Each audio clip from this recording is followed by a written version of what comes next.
where we ask big questions at a slow pace, designed to help your mind gently wander, and maybe even drift off. Tonight, we're going to explore something so familiar, so constant, and yet so deeply mysterious: time. You use it to set alarms, you race against it, you lose track of it. You wish you had more of it. But have you ever paused, really paused, and asked, what is time, really? Is it a ticking cosmic metronome? Is it something the universe truly needs, or just something our brains invented to stay sane? In this journey, we'll gently wander through physics, philosophy, biology, and a bit of dreamlike speculation. Don't worry about keeping track of it all. Just like time, the ideas will flow whether you're wide awake or drifting off. Before we begin, I'd love to know, where in the world are you tuning in from tonight? And what time is it in your cozy little corner of the universe? Leave a comment below. It's always lovely seeing how far this sleepy community stretches. So find a cozy place, let your shoulders drop, and let's begin our slow voyage through the illusion or the reality of time. Time is one of the few things we all share, yet no one can quite define. We use it constantly. We measure it obsessively. We organize our entire lives around it, from morning alarms to tax deadlines, from anniversaries to scheduled bedtime routines like this one. But what is time really? When you glance at a clock, you see the most familiar face in the world, tick, tick, tick, time marching forward. It's so routine that we often forget we invented those ticks. Clocks don't really keep time. They simply mimic our idea of it. They're tools, helpful and precise, but not windows into some cosmic truth. Long before we had clocks and calendars, time was the sun rising and setting, the moon swelling and shrinking, the seasons turning like a great wheel. Early humans didn't worry about minutes or milliseconds. Their lives moved with nature's rhythm. Dawn meant action, dusk meant rest, and winter meant survival. Their sense of time was flexible, more poetic than precise. No one was late to a mammoth hunt because they were stuck in traffic. Over the centuries, we grew more precise in our measurements. We divided days into hours, hours into minutes, and minutes into seconds.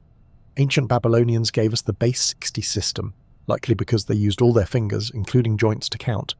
Thanks to them, we now live in a world where 60 seconds makes a minute, and 60 minutes makes an hour. Useful, yes. Intuitive, not exactly. Then came the invention of the mechanical clock, and later the pendulum clock, and finally atomic clocks. So accurate they lose only a second every few million years. These timekeepers don't just serve your wrist or phone, they regulate GPS systems, stock markets, and even the flow of electricity through the grid. In many ways, we've outsourced our trust in time to machines. But here's the twist. While clocks measure time perfectly, they can't tell you what it is. We live in a culture dominated by clock time, structured, linear, and strict. But not all cultures see it that way. In many indigenous societies, time is circular like the seasons. In some African and Pacific Islander cultures, time isn't measured by fixed intervals but by events. Something doesn't happen at 3 p.m. It happens when the sun reaches a certain point in the sky or when the goats are milked. In those worlds, time is not a tyrant, but a companion. It's strange to think that something we consider so objective can vary so widely in meaning. It's as if we're all wearing different watches, set not by quartz or atom, but by perspective, memory, and mood. Of course, our daily experience of time doesn't depend on philosophy, it depends on our biology. Your body, in its quiet wisdom, is actually a master timekeeper. Right now, even as you lie down listening, your body is telling time. Deep in your brain, a tiny cluster of neurons called the suprachiasmatic nucleus is ticking away. It sits just above the crossing point of your optic nerves, the part of your brain that knows when it's light and when it's dark. This tiny cluster is your master clock, coordinating thousands of rhythms in your body temperature, hormone levels, sleep-wake cycle, and more. You've probably heard of circadian rhythms, the natural cycles that rise and fall roughly every 24 hours. These rhythms help tell your body when to wake, when to sleep, when to release melatonin, and when to digest food. You don't consciously control any of it. Your body just knows. It listens to the sun and whispers, time to rest, or time to rise. But it's not just the brain that keeps time. Your heart beats rhythmically. Your lungs inhale and exhale in patterns. Even your cells divide and repair themselves on schedules. Some scientists believe there are molecular clocks ticking inside almost every cell of your body, driven by the expression of specific clock genes. When we feel jet-lagged, or when daylight saving time knocks us sideways, it's because our internal clocks are out of sync with the external world. Imagine having to change all the clocks in your house, including the ones you didn't even know existed. Even more curious is how our sense of time shifts with age. When you're a child, summers feel endless, and your birthday takes forever to return. But as an adult, years seem to pass in the blink of an eye. Why? One theory is proportional time. For a 5-year-old, 1 year is 20% of their life, a massive span. For a 50-year-old, it's just 2%. Another theory points to novelty. The more new experiences you have, the more memories you form. A child encountering the world for the first time makes 1,000 tiny memories every day. Adults, stuck in routine, form fewer new memories, and so time feels like it's slipping away. There's also evidence that attention plays a role. When we're deeply focused or emotionally engaged, time seems to slow down. Think of a car crash or a first kiss. Your brain takes in so much detail the moment seems to stretch. On the other hand, during monotony, say a long meeting, time can crawl. Or during a Netflix binge, entire hours can vanish without a trace. Your emotional state matters too. Anxiety speeds up your internal clock. Depression can slow it down. Time, in other words, doesn't just happen to us, it flows through us, shaped by biology, emotion, memory, and attention. And so, as you lie there, heart beating gently, eyelids getting heavy, just think, there are multiple timelines unfolding inside you. Your mind is moving at one pace, your cells at another. The clock on your wall might say 9:42 p.m., but inside you, a symphony of biological timepieces is quietly ticking in harmony.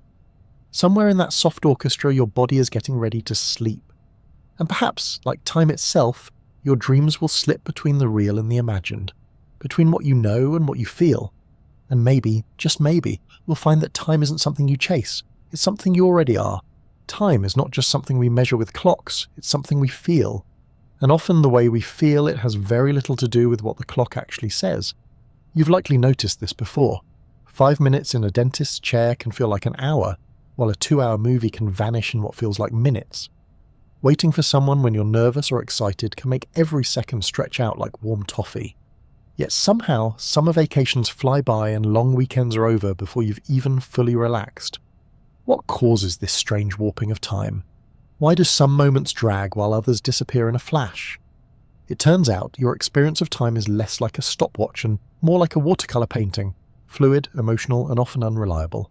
Let's start with attention. One of the simplest and most powerful influences on how we perceive time is how much attention we pay to it.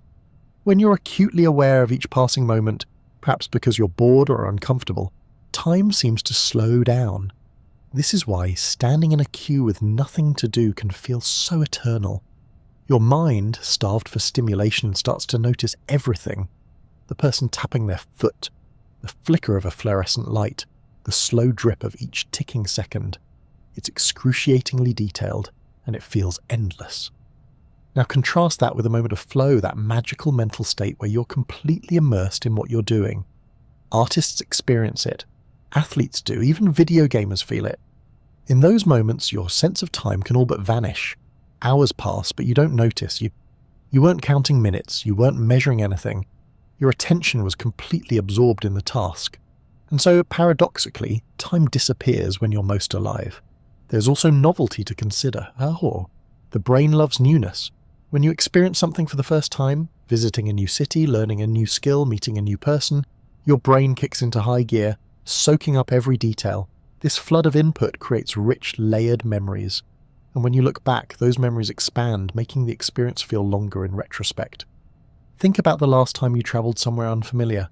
Maybe it was only a weekend, but it felt like a full week.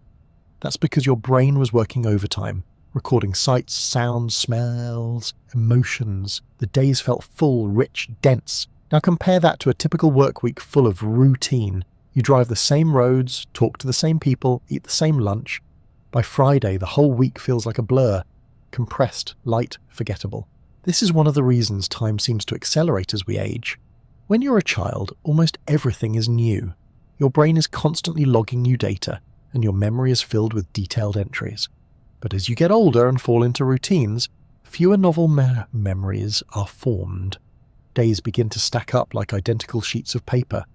Memory becomes sparse, and in hindsight, time appears to have moved faster. The relationship between time and memory runs deep. In fact, many researchers believe that our perception of time is actually constructed from memory.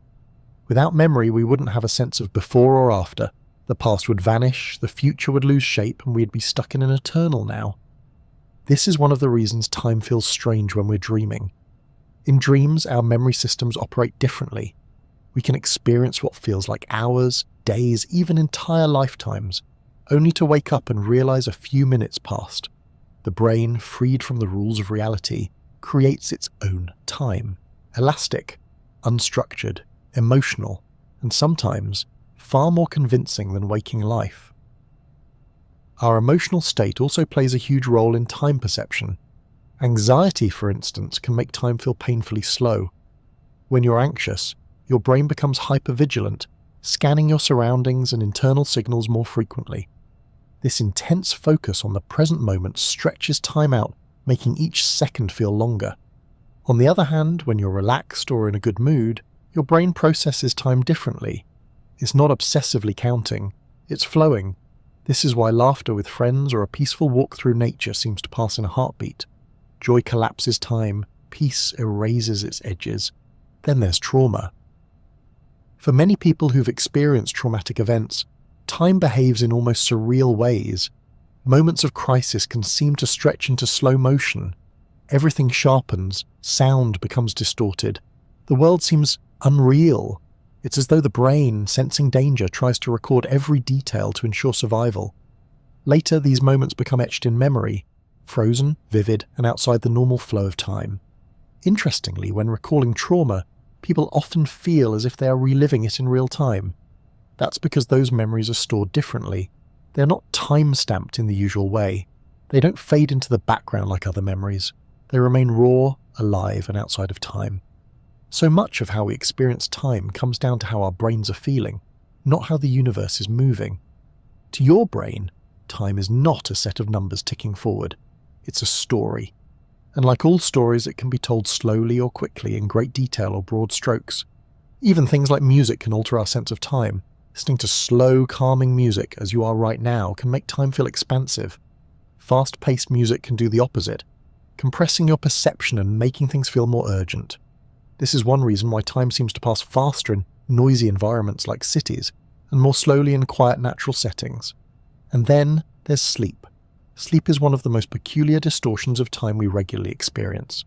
One moment you close your eyes, the next, it's morning. 8 hours gone, just like that. Sometimes you feel like you barely slept at all. Other times, dreams make you feel like you've lived another life. Your mind wanders through a realm where time loses all structure, and yet you wake up on schedule as though your body somehow kept track the whole time. When you start to pay attention to how your mind bends and stretches time, you realize just how unreliable the clock in your head really is. It's not broken, it's human. Time is not just ticking away on the wall, it's breathing, flowing, reacting. And the way you feel, the way you remember, and the way you engage with the world will continue to change it. So the next time someone says, "Time flies," you can smile gently, because yes, it does, but only when your heart has wings. Before we had clocks, before we had calendars, before we even had the words to describe yesterday or tomorrow, we still had time. Not time as a number or a strict schedule, but as a rhythm, a pattern, a flow observed in nature and echoed in our bodies. Time has always been part of the human story, but for much of our existence we lived without measuring it the way we do today. And perhaps in many ways, we understood it more deeply.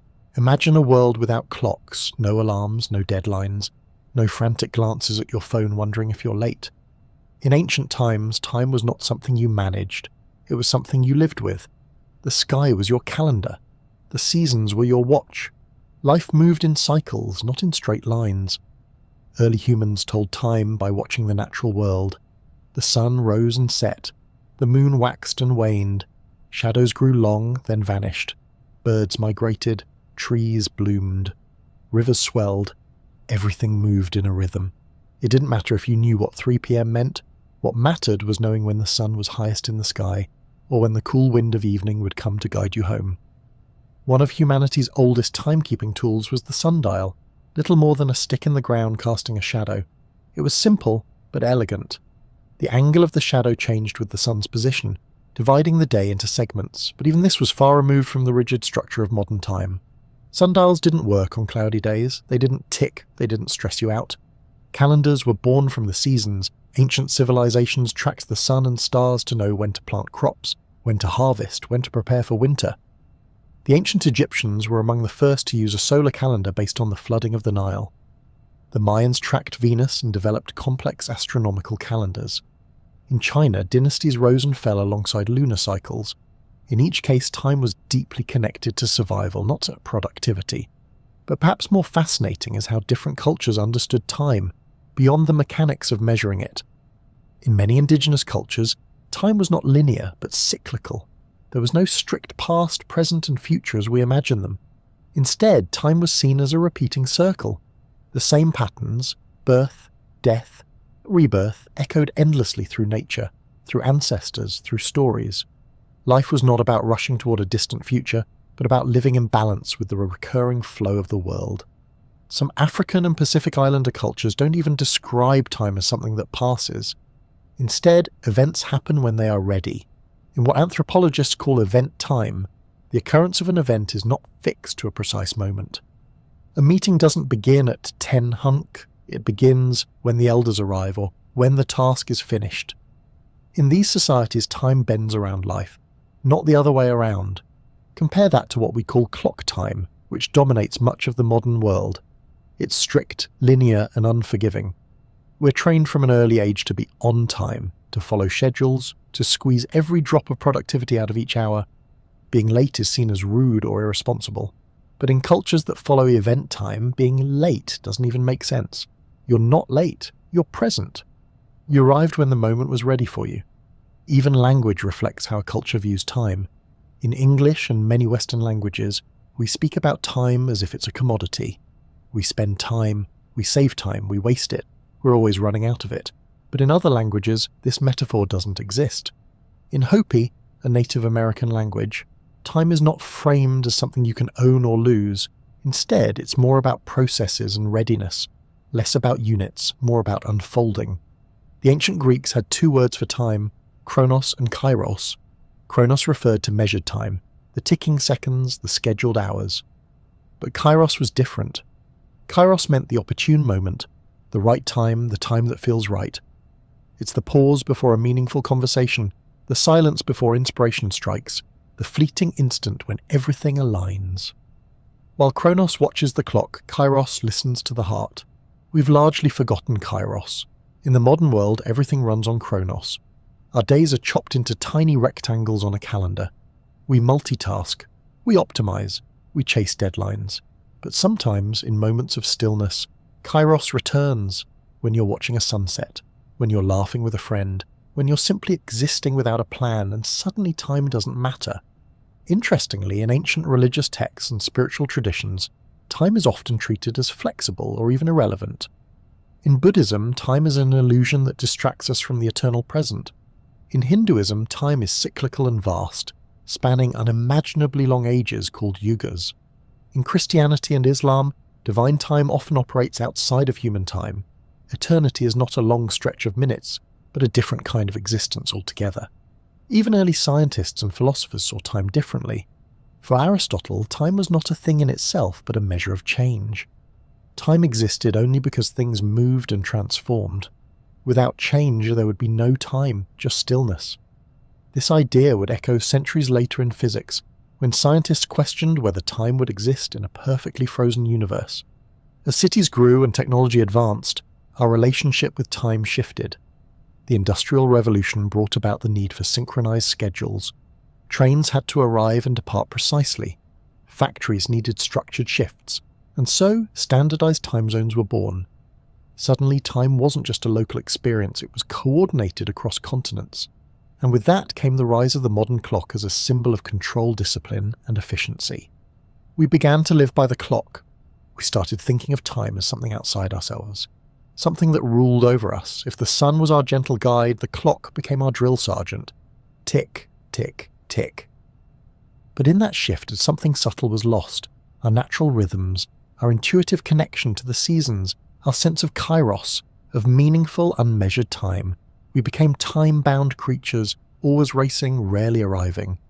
And yet, even in the midst of our busy lives, there are echoes of the old ways.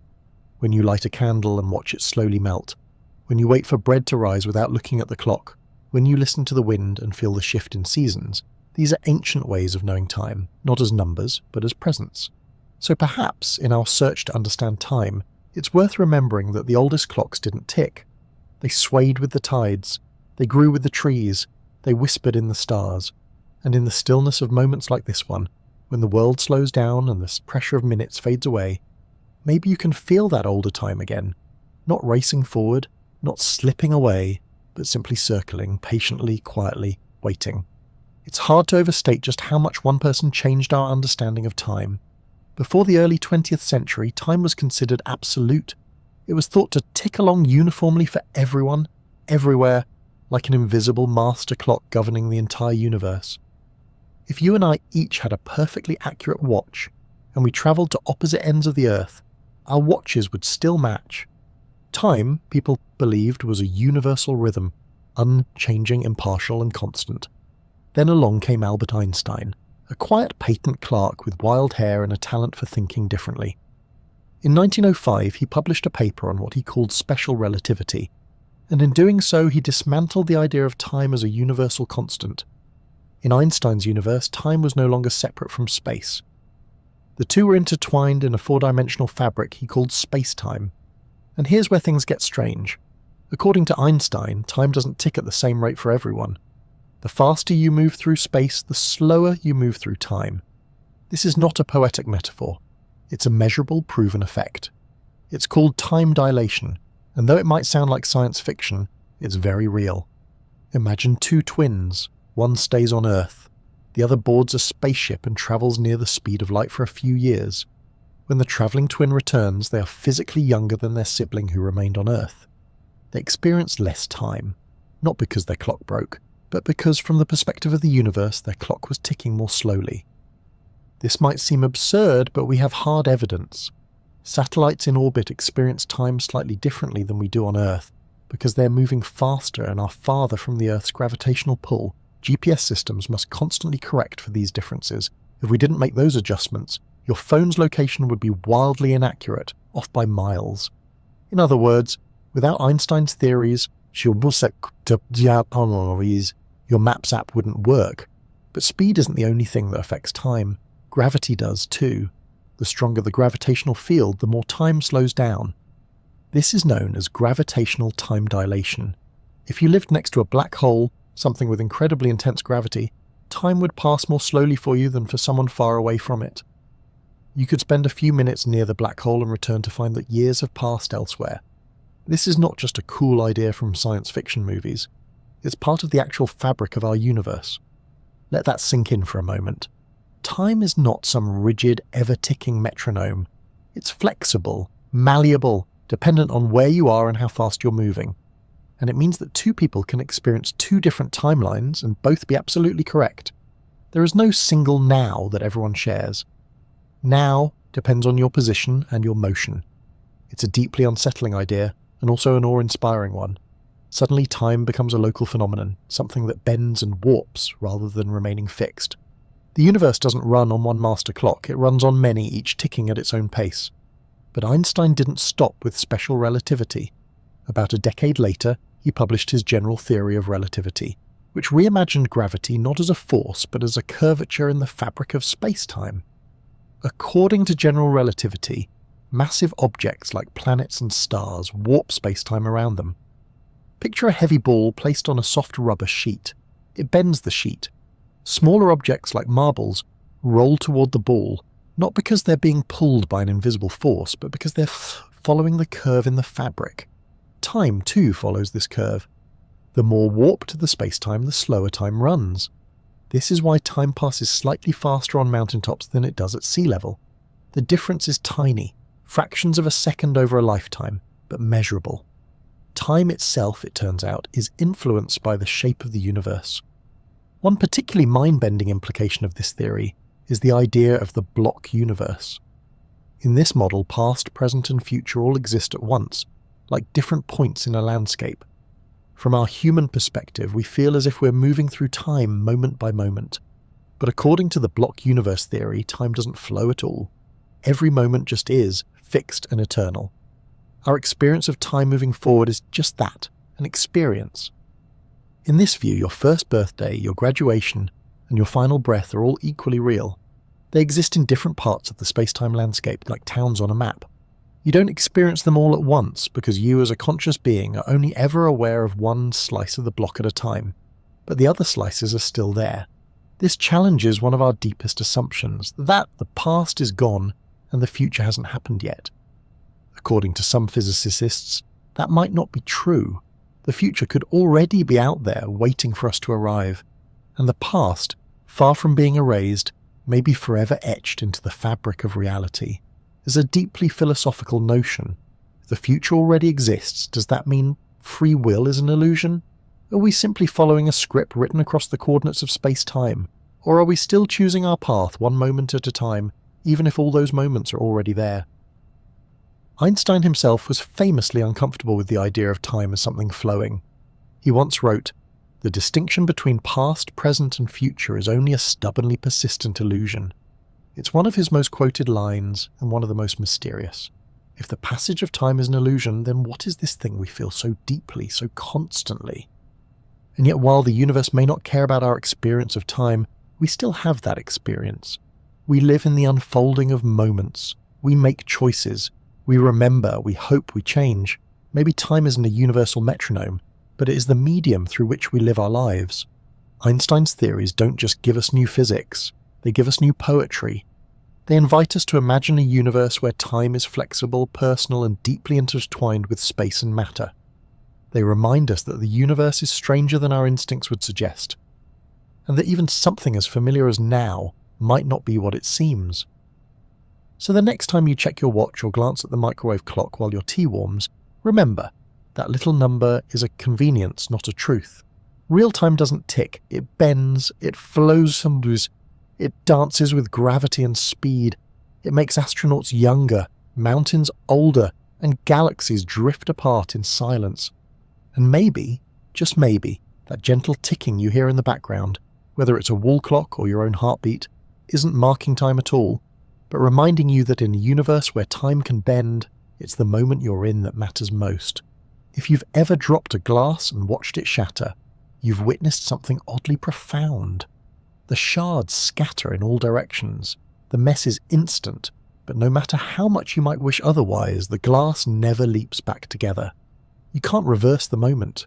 You can't undrop it. This one-way flow from whole to broken, from order to disorder, isn't just a nuisance. It's one of the most fundamental features of our universe. It's what gives time its direction, and it's known as the arrow of time. We often think of time as a line, moving from the past into the future, one second after another. But why does it move that way? Why not the other direction? After all, most of the laws of physics, the rules that govern how particles interact, how forces behave, don't actually care about direction. They work the same whether you're going forward or backward. Drop two balls and watch them collide. You could reverse the footage, and it would still make perfect sense. The laws of motion still apply. Gravity works, momentum is conserved. There's nothing inherently forward about it. In fact, at the microscopic level, many processes look perfectly fine in reverse. But that's not how we experience life. We grow older, never younger. We remember the past, not the future. Eggs crack but don't uncrack.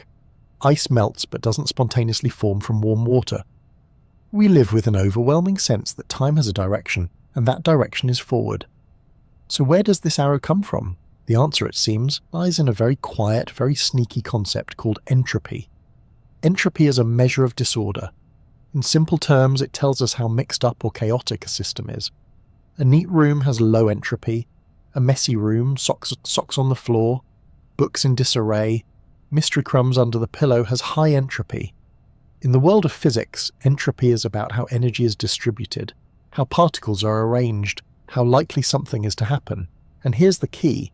In a closed system, entropy almost always increases. This is known as the second law of thermodynamics. Over time, systems tend to move from order to disorder. Not because chaos is more fun, though maybe it is, but because disorder is more likely. There are simply more ways for things to be disordered than ordered. Think of it like this. Imagine you have a deck of cards sorted perfectly from ace to king. That's low entropy. There's only one way to do that. Now shuffle the deck. There are millions of ways for the cards to be random. Each shuffle increases entropy. The odds of randomly reshuffling back into perfect order are astronomically small. That's entropy in action. The same principle applies to everything around us. Over time, buildings decay, mountains erode, stars burn out, and coffee cools down. These are all processes where entropy increases, and critically they only go one way. Entropy gives time its arrow. It's the reason we feel time moving forward, because the past had lower entropy, and the future will have more. That progression from neat to messy, from concentrated to dispersed, is what we interpret as the passage of time. But this raises a rather unsettling question. If the laws of physics don't require time to move in one direction, why did the universe start in such a low entropy state? Why was everything so orderly in the beginning? This remains one of the deepest mysteries in cosmology. The early universe, shortly after the Big Bang, was remarkably uniform. Energy was evenly distributed. There was very little entropy. It was in a strange way an extremely organized explosion. And from that low entropy beginning, the universe has been increasing in disorder ever since. Some scientists suggest this might be a statistical fluke, a cosmic coincidence. Others believe there may be deeper laws we don't yet understand, laws that gave birth to the arrow of time. There's even a speculative idea that on the other side of the Big Bang, time might run in reverse, a mirror universe where everything unfolds backward, like film played in reverse. In such a place, people might remember the future and wonder why they can't predict the past. Closer to home, entropy explains why your coffee cools when left alone. The molecules in a hot cup of coffee are moving quickly, bumping into each other, full of energy. As the cup sits in room temperature air, those molecules spread their energy into the surrounding space.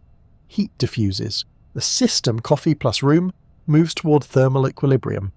The energy evens out and the coffee becomes lukewarm. High entropy has arrived. Sadly, microwaving it again won't reverse time. It'll just heat it through a different process with its own messy losses.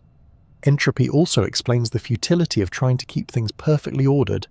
You can spend hours cleaning your house, but it will slowly get messy again, no matter what you do. Dust settles, items get moved, entropy creeps in. This isn't a failure of discipline, it's a fundamental law of the universe.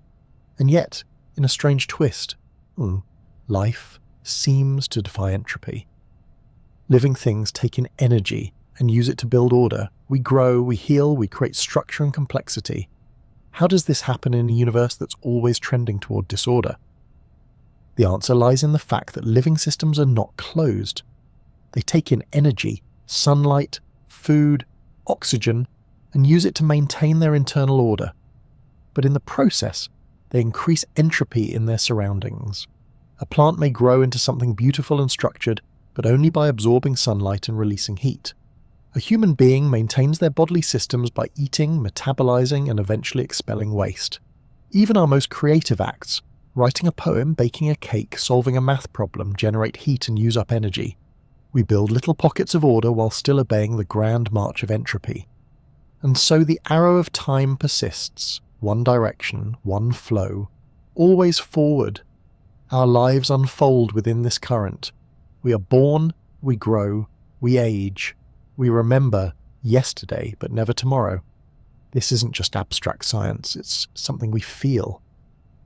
Nostalgia is a symptom of the arrow of time, regret too. The ache of knowing we can't go back, can't undo, can't return to what once was.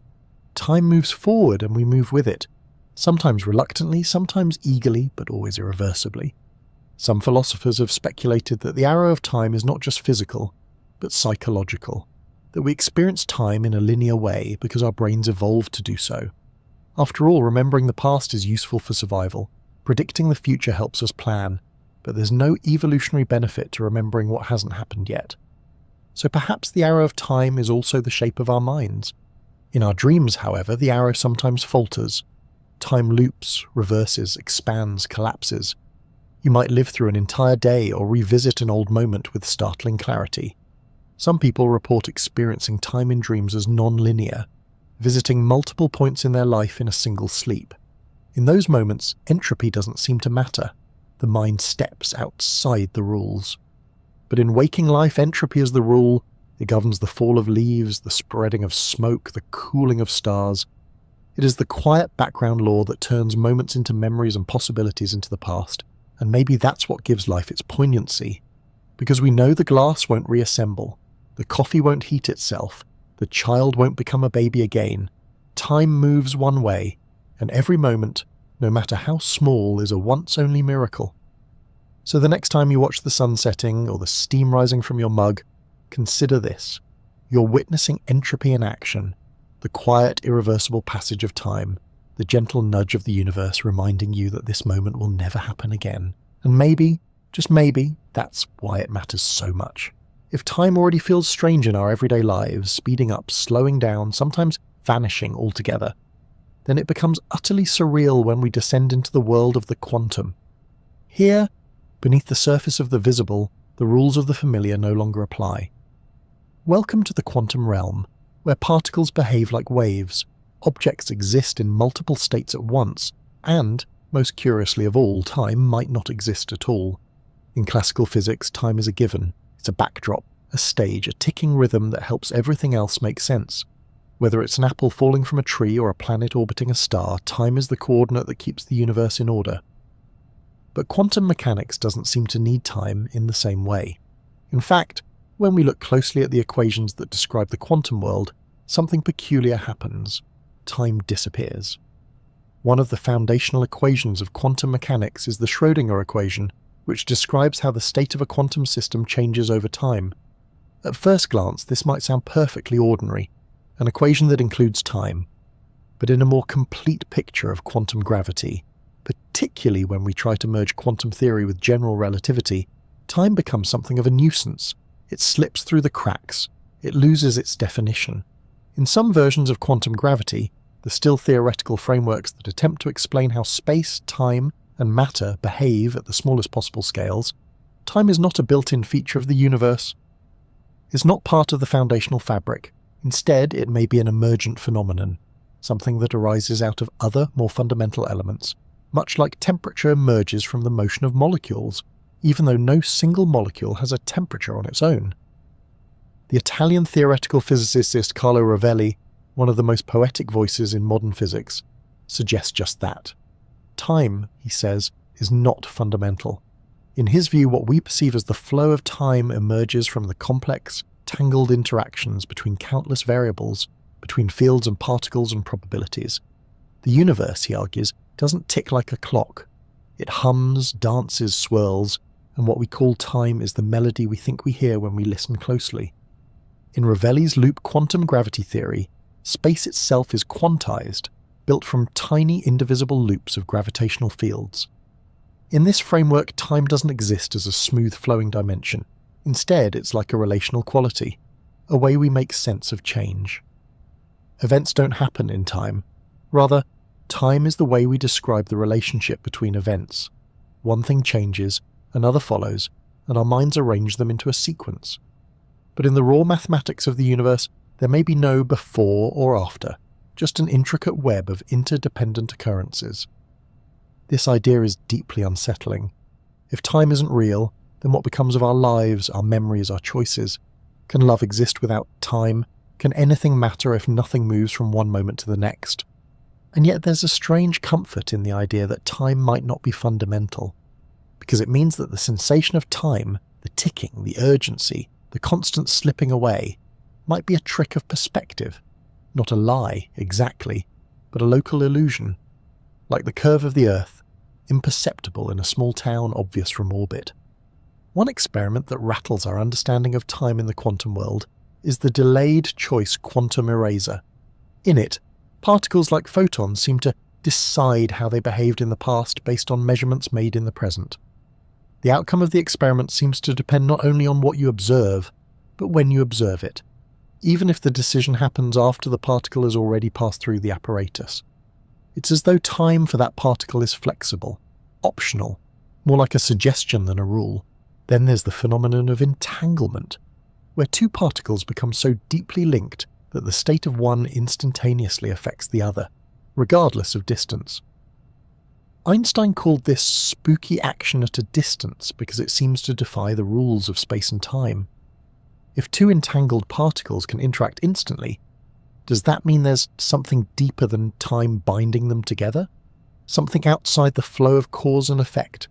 Some physicists have gone even further, suggesting that space and time themselves might emerge from quantum entanglement.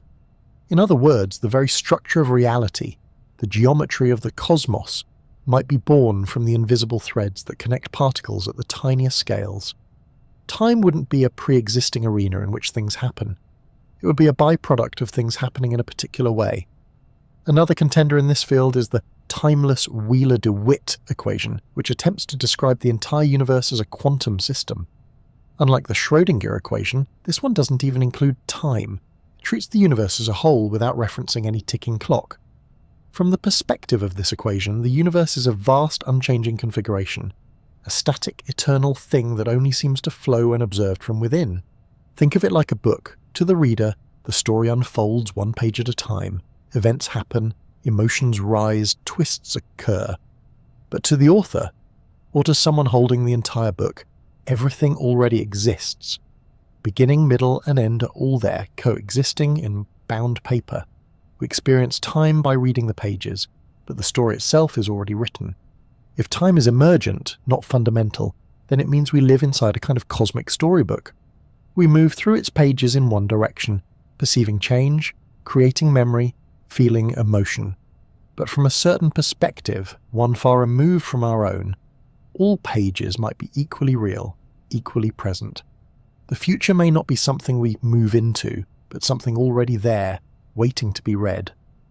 So where does that leave us, you and me, drifting gently through this quiet night, asking if time is even real? Maybe time, like colour, or flavour, or sound, is a property of consciousness. Not a thing that exists on its own, but something that only makes sense when there's someone around to experience it. The tick of a clock means nothing to a rock. But to you, listening now, each passing moment carries weight, feeling, meaning, and maybe that's the point. Maybe time doesn't have to be real in a cosmic sense to matter in a human one. Maybe the illusion of time is one of the most beautiful things the universe has ever produced. A way to turn energy into memory, physics into poetry, motion into music. So when you close your eyes and let go of the ticking and feel yourself melt into the stillness of this moment, know this: whether time is real or not, your experience of it is precious. Even if the quantum world forgets the clock, even if the equations erase the hours, you are still here, breathing, remembering, existing, for just a little while in the illusion of now. Time, as strange as it seems here on Earth, becomes almost unrecognizable when you venture into the far reaches of the cosmos. Out in the vast, cold silence of space, time doesn't behave the way we're used to. It bends, it stretches, it slows to a crawl near massive objects and races forward in the absence of gravity. In fact, the deeper we peer into the universe, the clearer it becomes. Time is not a constant. It's a shapeshifter, a thread woven into the very structure of the cosmos, sometimes loose, sometimes pulled tight. One of the most dramatic examples of time behaving badly, at least by our earthbound standards, happens near black holes. These are regions of space where gravity has collapsed matter into an infinitely dense point called a singularity. The gravitational pull near a black hole is so intense that nothing, not even light, can escape. And when gravity is that strong, time behaves very differently. According to Einstein's theory of general relativity, the closer you are to a source of intense gravity, the slower time moves for you relative to someone farther away. This effect is called gravitational time dilation, and nowhere is it more extreme than at the edge of a black hole, an invisible boundary known as the event horizon. Let's imagine a gentle scenario. You're floating safely far from the event horizon, watching your brave friend orbit the black hole closer and closer. From your perspective, you see them moving more and more slowly. In fact, as they approach the event horizon, their motion appears to freeze. You see them suspended there like a photograph, their last wave locked in slow motion forever. But for your friend, time feels normal, their watch ticks forward. They experience time as usual, at least until they cross the event horizon, where things become so distorted that even physics as we know it starts to break down. This isn't a trick or a thought experiment. It's a real, measurable distortion of time caused by the warping of space-time. It's as if the universe's fabric gets pinched, stretched, or twisted by gravity, and time follows those curves like water in a river. In fact, black holes aren't the only places where cosmic time gets weird. Neutron stars, the collapsed remnants of massive stars, also produce extreme gravitational fields that distort time, though not as severely. Even on Earth, time runs ever so slightly faster at the top of a mountain than it does at sea level. Your head ages a tiny fraction of a second faster than your feet. It's not something you can feel, but it's real. Step back even farther beyond individual stars and black holes, and time takes on an even more enigmatic form in the structure of the universe itself. Cosmologists believe that time began, at least for us, with the Big Bang roughly 13.8 billion years ago. Before that, we don't really know, not because we lack data, but because the very concepts of before and time might not apply. Time, in the most literal sense, may have been created in that singular explosion of energy and expansion. Asking what came before the Big Bang is like asking what's north of the North Pole. It's a direction that simply doesn't exist. From the moment of the Big Bang, the universe began expanding. And here's where things get even stranger. This expansion affects time itself. As space stretches, the light travelling through it gets stretched too. This is known as cosmic redshift, and it tells us that galaxies are moving away from us. The farther they are, the faster they're receding. Now consider this. Because light takes time to travel when we look at distant galaxies, we're looking back in time. The light from some of the most distant galaxies left them billions of years ago. So when we look at them through telescopes, we're not seeing them as they are. We're seeing them as they were when dinosaurs roamed the Earth, or even before Earth existed at all. In this sense, the night sky is not just a view of space, it's a time machine. Every star, every galaxy, every distant supernova is a glimpse into a different chapter of cosmic history. The deeper we look, the further back in time we travel. Now imagine going further, past the galaxies, past the stars, toward the very edge of the observable universe. This boundary isn't physical, it's not a wall, it's simply the furthest distance from which light has had time to reach us. Beyond that edge, the universe may continue, but we cannot see it, not because it's hidden, but because its light hasn't had enough time to arrive. This creates a paradox of sorts. We are surrounded by a sphere of visibility defined not by space but by time. We're not limited by how far we can look, we're limited by how long light has been travelling. Our understanding of the universe is fundamentally constrained by the ticking of the cosmic clock. And yet, the universe is still expanding. In fact, it's not just expanding, it's accelerating. The galaxies at the furthest reaches are receding faster than the speed of light, not because they're moving through space, but because space itself is expanding between us. Over time, more and more of the universe will slip beyond our cosmic horizon. Eventually, countless galaxies will vanish from view, not because they're destroyed, but because their light will never reach us. From our perspective, they'll fade into darkness, unreachable and unknowable. This cosmic acceleration is driven by a mysterious force known as dark energy, which makes up about 70% of the energy in the universe. We don't know what it is, we don't know why it's causing space to expand faster and faster, but we do know that it will affect the flow of time in deep, long-term ways. In the far future, trillions of years from now, our universe may look profoundly different. Galaxies will drift apart, stars will burn out, black holes will evaporate through Hawking radiation. Eventually, the universe may settle into what some physicists call heat death, a state of maximum entropy where nothing new can happen, and time, in any meaningful sense, may cease to exist. No clocks ticking, no motion, no change. It's a haunting vision, a universe where time no longer flows, not because it's been reversed, but because there's simply nothing left to mark it. No difference, no before or after, just stillness. But we are not there yet. We are here in a young, vibrant, expanding universe filled with light and movement and wonder. We measure time with heartbeats and sunsets, with orbital paths and ticking hands. But deep beneath those familiar rhythms, the cosmos tells a different story. A story in which time is elastic, relative, and dependent on where you are, how fast you're moving, and what masses surround you. We are creatures of time, yes, but we are also witnesses to its strangeness. We stand on the shore of an ocean that curves and dances in ways we barely understand, and as we gaze at the stars, each one a lighthouse flashing from the distant past, we're reminded that time is not just something we live through. It's something we live within, a fluid, shifting current that flows not only forward but outward, around, and perhaps someday away. Long before quantum mechanics or general relativity, long before GPS satellites and atomic clocks, humans were already deeply fascinated by the nature of time. They didn't need advanced instruments to know that time moved, that moments slipped away, that people aged and seasons changed. But the question of what time really is, what it means for something to begin, to endure, or to end, has puzzled philosophers for millennia. While physicists sought equations, philosophers searched for understanding, and in doing so they often reached conclusions that were just as strange and just as profound. Take, for example, St. Augustine, the 4th century theologian and philosopher. He asked one of the most honest and enduring questions in the history of human thought. What is time? If no one asks me, I know, but if I try to explain it, I do not. It's a confession many of us might relate to. We live inside time constantly, but defining it is slippery. Augustine noticed something else too. Our experience of time is deeply psychological. The past no longer exists. The future has not yet come. The only thing we truly have is the present. But even that slips away as we speak. So what, he asked, is the present? A knife's edge with no width, a fleeting impression in the mind? For Augustine, time wasn't something outside of us. It was something inside our consciousness. He divided it into 3 parts: memory, attention, and expectation. The past lives in memory, the future lives in expectation, and the present lives in attention.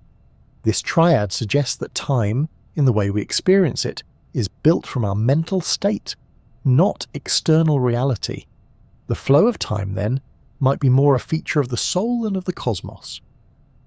Centuries later, Immanuel Kant, one of the most influential philosophers in Western thought, took this idea even further.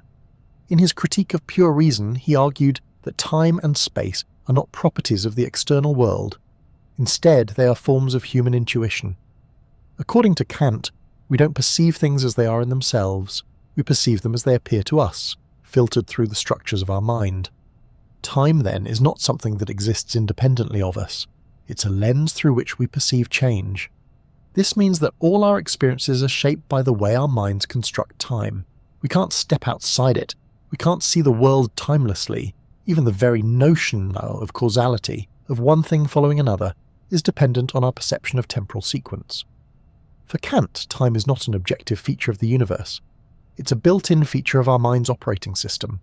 We don't discover time, we create it unconsciously, moment by moment. And yet, even within that mental framework, we long to understand what lies beyond our immediate perception. We sense the weight of history, the pull of the future, the fleeting nature of now. Philosophers have wrestled with this tension. Is time a hard reality that governs us, or an illusion conjured by our awareness? Martin Heidegger, writing in the early 20th century, took a different approach. He didn't ask, what is time, in an abstract way. He asked how time shapes being itself. In his seminal work, Being and Time, Heidegger argued that human existence, what he called Dasein, is fundamentally temporal. We are beings who are aware of our own mortality, and that awareness colours every aspect of our lives. To Heidegger, we are not simply in time like pebbles in a river. We are immersed in it, formed by it, and defined by our relationship to it. Our sense of urgency, our plans, our anxieties, our memories, they all arise because we know deep down that we are finite. Time, for Heidegger, is not something to measure but something to confront. It is the backdrop of existence, the silent partner to every choice we make. But even the concept of linear time has not been accepted by all. In many Eastern philosophical traditions, time is not a straight line with a beginning and an end. It is a circle, a wheel that turns eternally. In Hinduism and Buddhism, for example, time is often understood as cyclical. The universe is born, expands, dissolves, and is reborn again. Life follows a similar pattern: birth, death, rebirth. There is no final moment, no end of time. Everything returns eventually to its origin. This cyclical view can feel strange to those raised in linear thinking cultures, where progress is paramount and the past is seen as something left behind. But cyclical time carries a deep wisdom. It recognizes patterns, embraces return, and sees change not as a departure but as part of an ongoing rhythm. In this view, time is not something to be saved or used efficiently. It is a dance, a tide, a breath. Nietzsche, the 19th century German philosopher, took this cyclical idea and gave it a provocative twist with his concept of eternal recurrence. He asked, "What if everything you did in life, every hour, every mistake, every quiet, ordinary moment would happen again and again forever in exactly the same way? Would you still live the same life?"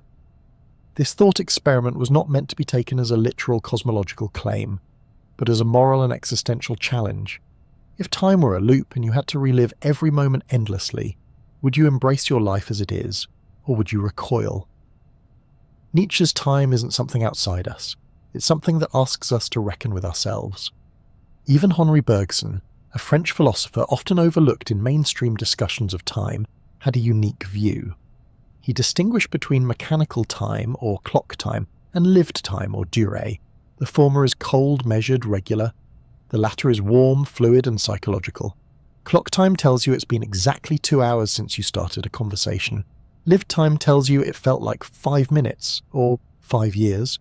Bergson believed that only lived time was truly real.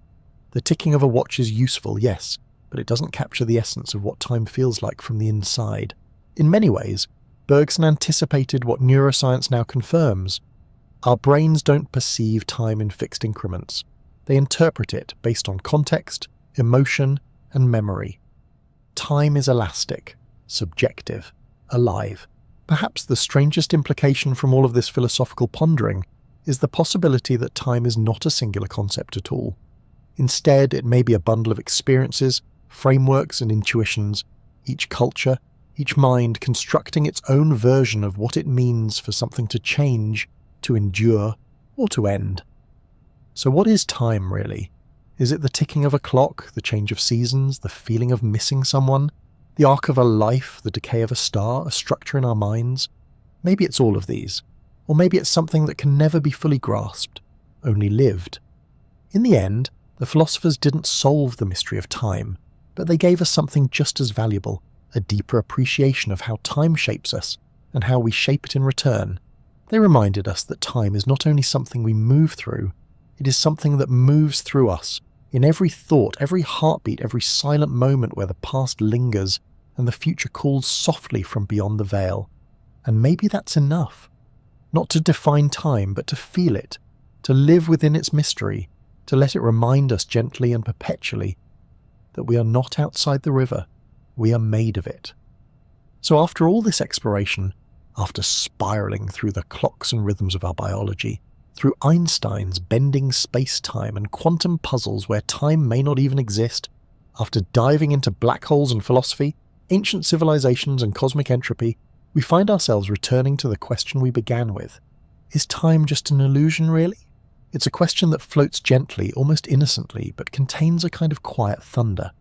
Because time is not just an abstract idea, it's the fabric of our experience. It's how we make sense of change, growth, memory, and meaning. If time isn't real, if it's merely a trick of the brain or a local phenomenon, what does that mean for us? For the stories we tell? For the lives we live? To say that time is an illusion doesn't mean it's fake in the way a magic trick is fake. Rather, it means that time, as we perceive it, is not necessarily how time truly is. It means that our experience of a past, a present, and a future may be a mental construction, a lens, a useful illusion. In physics, we've learnt that time is not universal. It changes with speed, with gravity, with perspective. Your clock and my clock can disagree, and both be right. There's no master clock in the sky keeping perfect time for everyone. Instead, there's a mosaic of timelines, each moving at its own rhythm, each shaped by its environment. At the quantum level, time might not even be a thing at all. The math works without it. The universe, at its deepest foundations, may not have a ticking clock embedded in its code. Instead, time could emerge as a side effect of change, of relationships, of increasing complexity. Not a river flowing forward, but a direction we impose on an unfolding network of possibilities. In the cosmos, time is tied to entropy. to the tendency of systems to become more disordered. That tendency gives us the sensation of time flowing. It's why we age, why we remember the past but not the future, why we can drop a plate but not undrop it.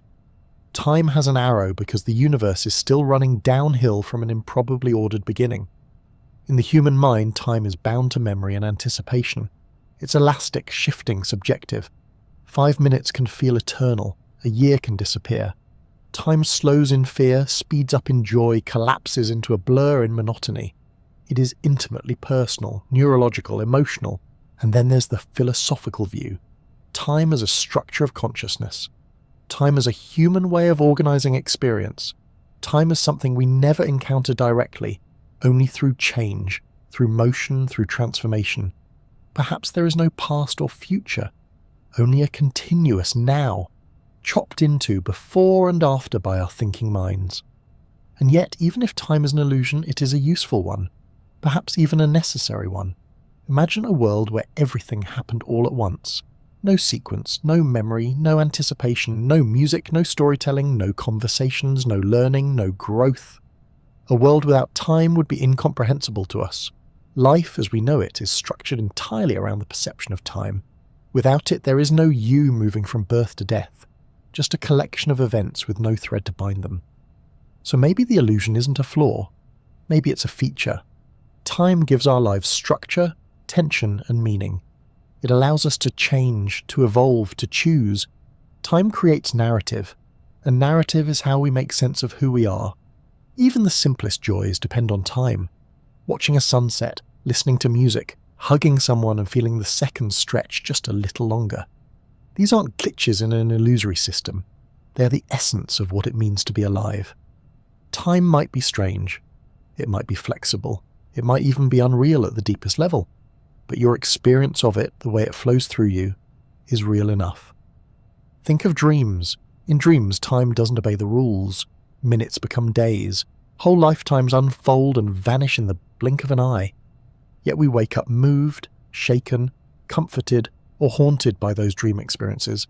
They weren't real in the physical sense, but their emotional truth lingers, their meaning endures. Maybe time is like that. Maybe time too is a kind of dream we're dreaming together. A shared hallucination that allows us to find our way, to mark where we've been and imagine where we might go.